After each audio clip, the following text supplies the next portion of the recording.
आइए आज सीधा इस बात की गहराई में चलते हैं कि कार्यस्थल पर दुर्घटनाएं आखिर शुरू कैसे होती हैं।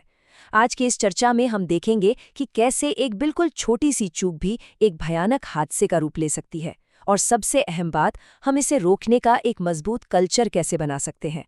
किसी भी सुरक्षित कार्यस्थल की पूरी नींव सिर्फ इसी बात पर टिकी होती है कि वहां खतरों को कितनी जल्दी पहचाना जाता है। अब देखिए, इस सोर्स मटेरियल की सबसे दिलचस्प बात क्या है। वो ये कि ये 12 अलग अलग तरह की घटनाओं को एक बहुत ही साफ और विजुअल मैप में बदल देता है। ये कोई बोरिंग नियमों की लिस्ट नहीं है, बल्कि ये समझने का एक शानदार तरीका है कि खतरे असल में छुपते कहाँ हैं। एक सुरक्षित माहौल बनाने के लिए हमें कितनी बारीकी से सोचने की जरूरत है, ये यहाँ से एकदम साफ हो जाता है। चीजों को थोड़ा और आसान बनाने के लिए इस विश्लेषण में हम इन घटनाओं को 5 लॉजिकल हिस्सों में बांटेंगे। शुरुआत होगी खतरे के शुरुआती संकेतों से, और फिर हम इंसानी नुकसान, संपत्ति के नुकसान, कानूनी पचड़ों से होते हुए एक मजबूत सेफ्टी कल्चर बनाने तक जाएंगे। तो चलिए, बिना किसी देरी के पहले भाग की तरफ बढ़ते हैं। खतरे के शुरुआती संकेत, यानी वो पहली वार्निंग जो हमें किसी भी हादसे से पहले मिलती है। देखिए, कोई भी बड़ा हादसा रातों रात नहीं होता। यहाँ सबसे क्रूशियल बात है अनसेफ एक्ट, यानी हमारी अपनी गलती, और अनसेफ कंडीशन, यानी कार्यस्थल के माहौल के बीच का फर्क समझना। एक तरफ मशीन का गलत इस्तेमाल करना या हेलमेट न पहनना हमारी अपनी मानवीय भूल है, और दूसरी तरफ फर्श पर तेल गिरा होना या नंगी तारें, ये एक असुरक्षित स्थिति पैदा करते हैं। और सच मानिए, खतरे की असली शुरुआत यहीं से होती है। अब सोचिए, जब ये दोनों चीजें एक साथ हो जाएं, लेकिन खुशकिस्मती से कोई नुकसान ना हो, तो उसे नियर मिस या बाल बाल बचना कहते हैं। जैसे मान लीजिए ऊपर से एक भारी टूल गिरा, लेकिन वो वर्कर की बस 1 इंच पास से निकल गया। चोट नहीं लगी, लेकिन ये बस एक इत्तेफाक था, है ना? और हमारा स्रोत भी इसी बात पर सबसे ज्यादा जोर देता है कि इन नियर मिस घटनाओं को पहचानना और रिपोर्ट करना बहुत ही ज्यादा जरूरी है। ये हमारी सबसे बड़ी वार्निंग बेल्स होती हैं। अगर आज हमने इन्हें इग्नोर कर दिया, तो शायद अगली बार किस्मत हमारा साथ ना दे। अब आते हैं दूसरे हिस्से पर। जब हम उन शुरुआती चेतावनियों को अनदेखा कर देते हैं, तो इंसानी जान पर क्या और कैसा असर पड़ता है। ये हिस्सा बहुत ही साफ तरीके से दिखाता है कि कैसे एक छोटी सी घटना बहुत भयानक रूप ले सकती है।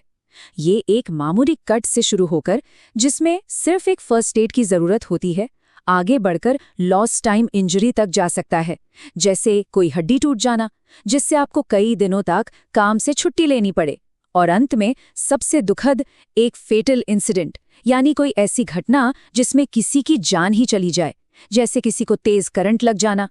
पर रुकिए, नुकसान सिर्फ अचानक लगने वाली चोटें ही नहीं होती। इसमें ऑक्यूपेशनल इलनेस या काम की वजह से होने वाली बीमारियां भी शामिल हैं। ये वो खतरे हैं जो तुरंत वार नहीं करते, बल्कि धीरे धीरे सालों तक आप पर असर करते हैं। जैसे लगातार मशीन के बहुत तेज शोर से हमेशा के लिए सुनने की ताकत चले जाना, या फिर केमिकल धुएं में रहने से फेफड़ों की गंभीर बीमारियां होना। अब आगे बढ़ने से पहले जरा इस सवाल पर सोचिए, क्या होगा अगर कोई बहुत बड़ा हादसा हो जाए, हर तरफ अफरा तफरी मच जाए, लेकिन वहां मौजूद किसी भी इंसान को खरोच तक ना आए? क्या हम बस ये मान लें कि सब कुछ ठीक है, या ये किसी और बड़े नुकसान की तरफ इशारा है? और यहीं से हम आते हैं अपनी तीसरी कैटेगरी पर, जहां इंसान तो बच जाते हैं, लेकिन संपत्ति, पर्यावरण या मशीनों का भारी नुकसान होता है। ये वो तबाही है जो सीधे तौर पर मशीनों या नेचर को होती है। जैसे 2 बड़ी क्रेनों का आपस में टकरा जाना, जिससे लाखों की संपत्ति का नुकसान हो, या फिर कोई खतरनाक तेल या केमिकल किसी नदी में बह जाए, जो पर्यावरण के लिए एक बड़ा खतरा बन जाए। और सबसे डरावना, कोई गैस लीक, जिसकी वजह से एक बहुत बड़ा धमाका या भयानक आग लग जाए। चलिए अब चौथे भाग को देखते हैं, जहां ये घटनाएं एक आम लापरवाही से कहीं आगे बढ़कर क्रिमिनल या लीगल मामलों की शक्ल ले लेती हैं। एक सिक्योरिटी इंसिडेंट एक बिल्कुल ही अलग तरह का खतरा है। यहाँ बात किसी मानवीय भूल की नहीं हो रही, यहाँ बात जानबूझकर किए गए नुकसान की हो रही है। सोचिए, चोरी, कार्यस्थल पर होने वाली हिंसा, मशीनों के साथ जानबूझकर की गई छेड़छाड़, या फिर किसी बाहरी इंसान का बिना परमिशन के अंदर घुसाना। ये सीधे सीधे आपकी सिक्योरिटी प्रोटोकॉल का एक बहुत बड़ा उल्लंघन है।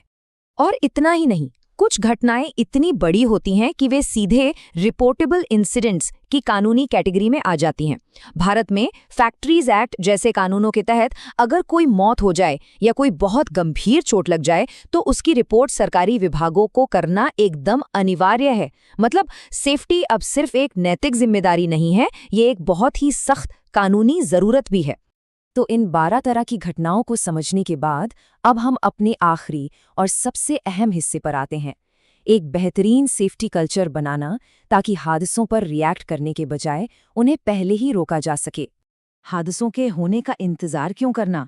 उन्हें जड़ से खत्म करने के लिए 5 बहुत ही सिंपल लेकिन पावरफुल नियम हैं। पहला, हमेशा अपना सेफ्टी गियर यानी पीपीई पहने। दूसरा, तय किए गए नियमों को बिना किसी शॉर्टकट के माने। तीसरा, अपने वर्कस्पेस को एकदम साफ और सुरक्षित रखें। चौथा, कोई भी खतरा दिखे तो उसे तुरंत रिपोर्ट करें।